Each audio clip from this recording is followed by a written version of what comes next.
it was just the confirmation I needed of, yeah, I can make a difference, even if it's only through my art and through my pieces, what I'm crafting, or even if it is just the beauty in my home that I share on my blog. It was always enough. You don't have to be like this template that everyone tells you you've got to be, or you don't have to follow strategy that doesn't feel right to you. You've got intuition. Don't ignore it. If it lights you up, go for it. If it doesn't feel quite right, if it feels off, if it just doesn't resonate, you don't have to do it.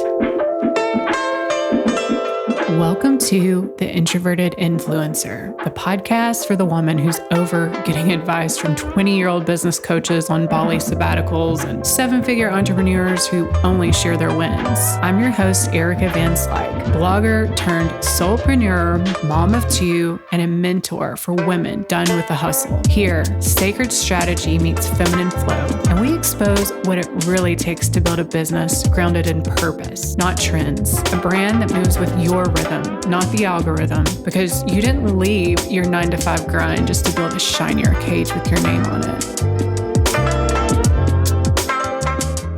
Well, hello, beautiful soul. Welcome back to episode 100 of the Introverted Influencer podcast. So I don't know how I've made it to 100 episodes. This was the founding of this show was partly a challenge, I would say, to myself to get over my fear of speaking. And I set a goal of 100 episodes, and I can't believe I reached it. And with that, this is kind of a bittersweet episode because I am deciding to wrap this show up. I'm not saying forever, but in its current iteration, I have got to close this chapter of my life. So with that, I kind of want to explain to you why I'm choosing to and give you just some words that I want you to take with you and always reflect back on, even if the show is no more. So I have been in an ego death for, since the inception of this podcast. And I started this podcast, I was at the height of my blogging influencing career, and life was good. And I was looking for a challenge because I was maybe only having to work like 7 to 12 hours a week, and I was making like 6 figures a year. And I thought, I need to be doing something else with my time.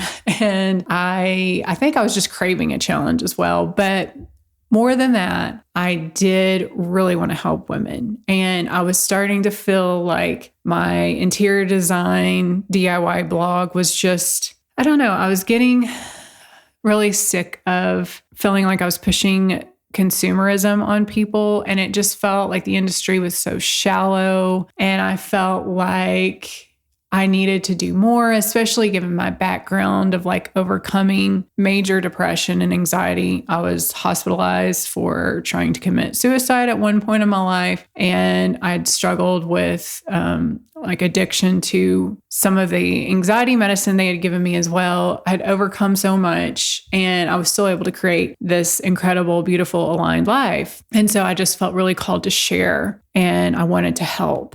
But like I said, I've been in an ego death now for the past few years. And if you followed me since the beginning, you're probably like, oh my God, like it has kind of been one thing after another for this girl. Maybe I don't want to take her advice because it seems like she's cursed. But I do truly believe that ego deaths have to happen to get to our next level and get to our highest selves. And we have to sometimes be broken down to be able to hold more. And I truly am beginning to know that in my body as a truth. It's one thing to like intellectualize that concept, but I'm seeing it. And so anyhow, this year has been not only a 9-year for us collectively. So we are leaving a 9-year, which is a year of endings.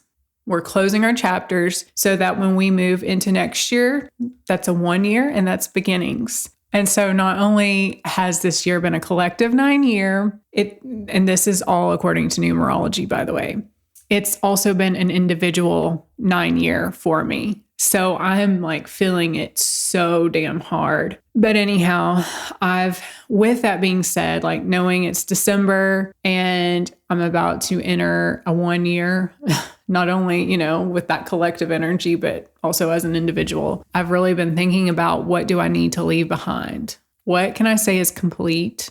It's served its purpose so that I can basically get a fresh start. And I don't know if you listened to the last podcast episode, but after years of what felt like rock bottom after rock bottom, even though, I've been on the spiritual path for a long time, the self-development path, I've achieved success, but I've been just like knocked down a lot the past few years. And I have wanted to have that certainty of this is what I need to pursue. This is what I need to do. Like, let's do it. Cause I'm a type A personality. I love a goal. Like, let's do it. But it was like I was in this fog of uncertainty and confusion and even overthinking. And, as I announced last episode, I got this ping, this nudge to start. It's an apparel line, but I'm starting on Etsy. And so I'll leave the link in the show notes.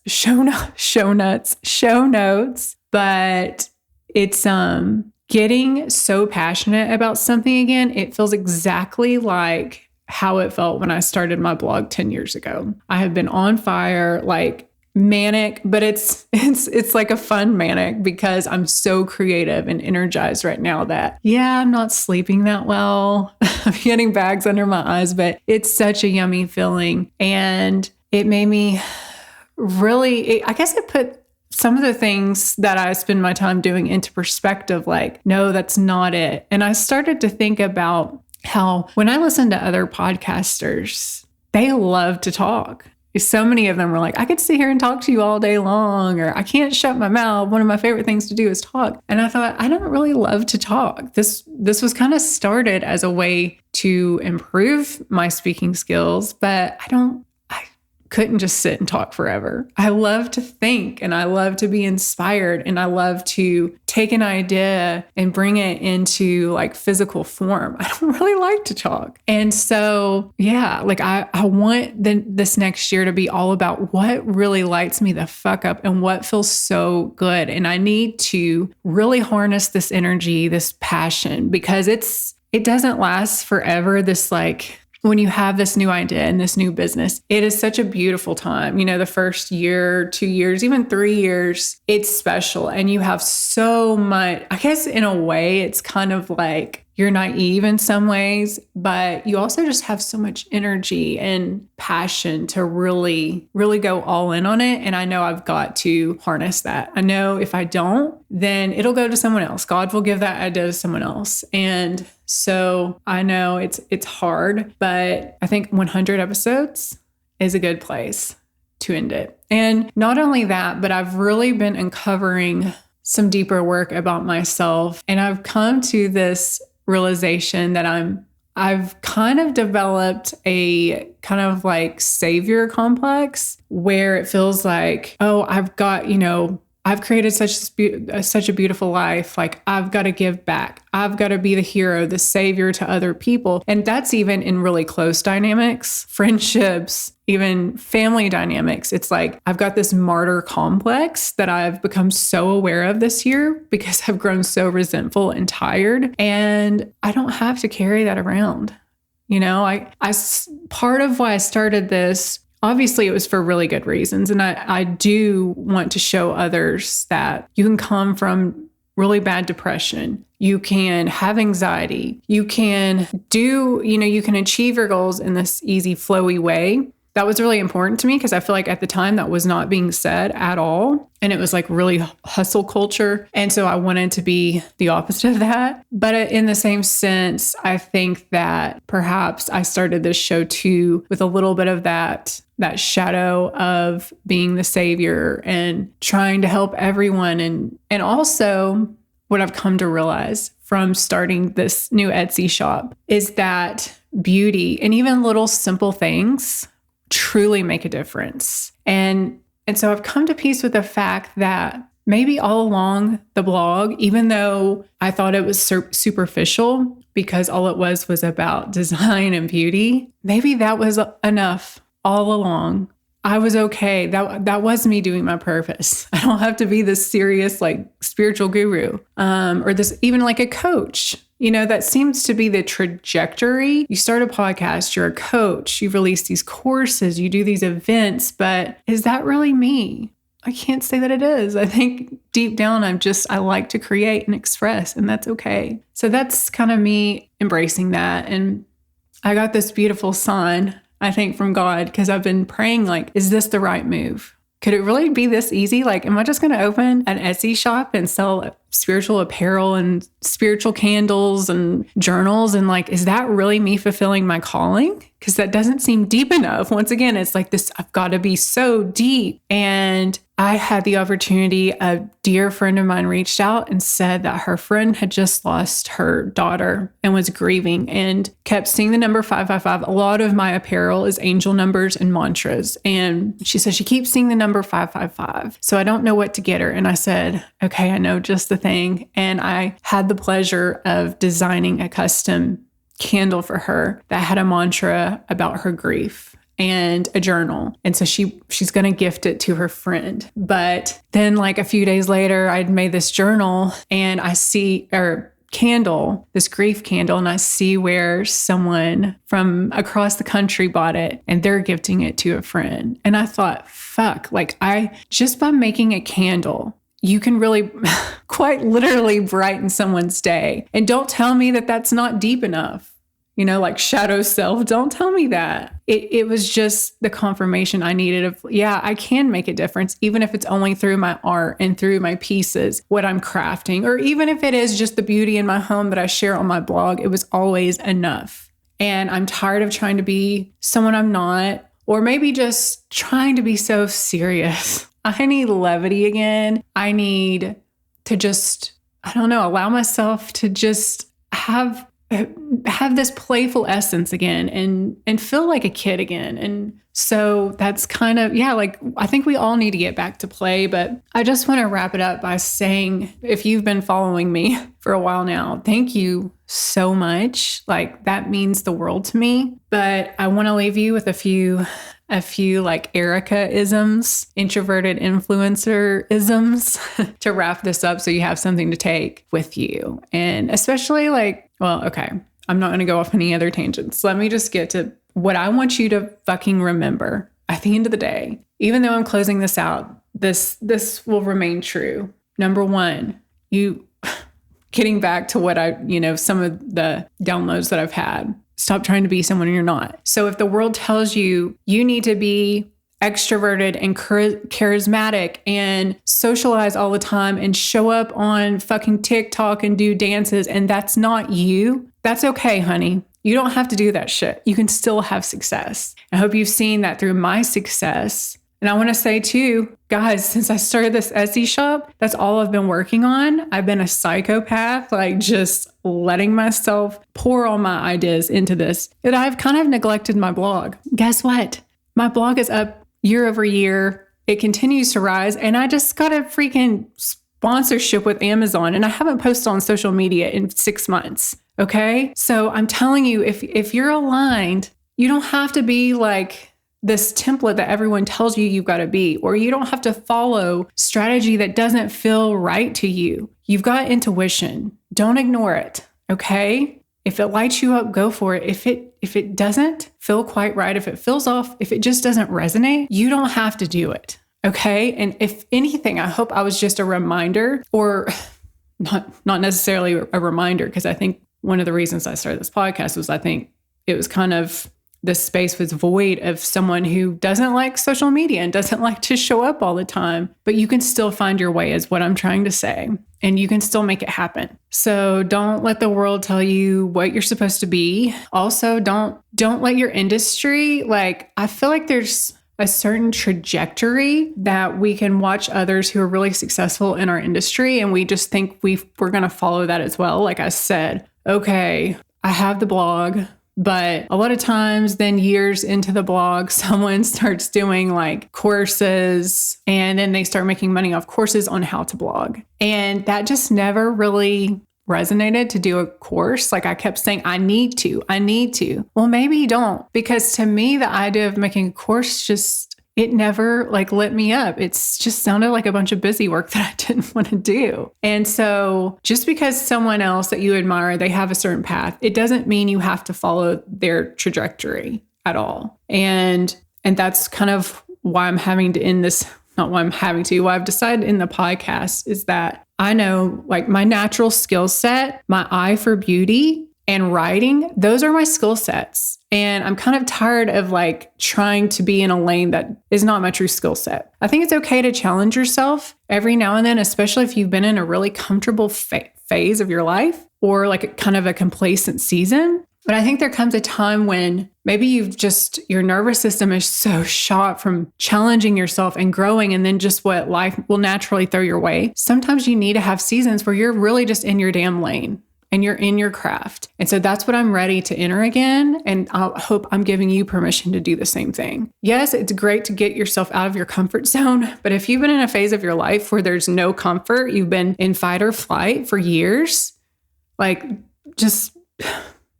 There's a time and place for everything, right? But if your nervous system is wrecked and you're in survival mode, that's not the time to start trying to like throw these like, what do they call it? It's like controlled stress. We're not doing that. So I'm trying to think, what else do I want to leave you with? I think this is the last thing I want to leave you with is that hard work and consistency, I think it's all sort of relative. So you can look at someone who they have maybe a different nervous system than you, just a different personality than you, and you can see like how they're doing a million things and they're working their ass off. And then on top of that, they have like a beautiful home and like perfect children and, a million other businesses that seem to be thriving. And it can make you feel less than, like you're broken. Like, why can't I, juggle all those balls? Like, what is wrong with me? Or why am I not that hard of a worker? And we're all built differently. We all have a different path. I think we all have different past lives. We all have different nervous systems. And what's hard work to one person is nothing to another. And you've got to I think you just kind of have to keep your head down and know you're doing your personal best. And also, call yourself out on your bullshit if you know that there's more you could be doing, but please don't do it just because someone else is doing it and you feel like you're not working hard enough. And here's the thing too. I've made good money only working about 12 hours a week. That's in the past, of course, but what I'm saying, and then when I decided to put more energy into this shop, my blog magically revives and is better off than it has been in quite some time. So much of it is really energetic. We can't just get locked down to this 3D way of thinking and this hustle culture. And consistency probably looks different to like a man with a lot of testosterone than it does to a female that goes through cycles. So that's what I'm saying. It's just all relative. And I think we're not doing ourselves any good when we start to look around at others and compare our output because we're not robots. Even though I know that's how we're basically raised in the school systems in our culture, but we're not. And rest is just as important. And you don't have to like fry your nervous system to be successful. And sometimes the universe will actually give you your success and your money, your abundance when you do the opposite of what your logic would tell you to do and you rest. I feel like that's always the precursor for me for a manifestation is when I'm going, but nothing is clicking and I'm working hard, not really seeing results. And then I do the opposite and I surrender and I rest. That's when like magic happens for me. So with all that said, like I'm sad and I'm going to miss you and I'm going to miss this challenge of showing up and being nervous and speaking and feeling really vulnerable. But at the same time, I'm ready to put the weight of the past behind and start fresh in January and just go all in on what lights me up. Even though it may seem silly and menial and superficial to some people, I'm having that nudge. And the realization I got from it all is like beauty is fucking spiritual. Beauty in design, beauty in fashion, beauty in home, candles. Maybe you are an esthetician or you do hair. A lot of us, that is our purpose in life, and it makes the world a better place. It doesn't have to be so fucking deep is what I'm trying to say. And with that, I love you so much. I'm still on Instagram. Like, I can read messages. I'm just maybe showing up once a week, but I want you to just reach out still. If there's anything you're going through, I'm here. I'm at Designing Vibes still. So just because I'm ending it for now doesn't mean that I'm not here for you. And with that, I'm wishing you Merry Christmas, a Happy New Year, and I'm sending you so much love. And thank you for following along for so long. Peace out. Love you. Thank you so much for hanging out with me today. We could keep on spreading the word about this podcast. And 2 ways you can help me out is by leaving me a 5-star review on whatever podcast platform you're listening to this episode on, or you can actually take a screenshot of this episode and tag me over on Instagram at Designing Vibes. And of course, I would love you to DM me whatever resonates, and I am sending you so much love.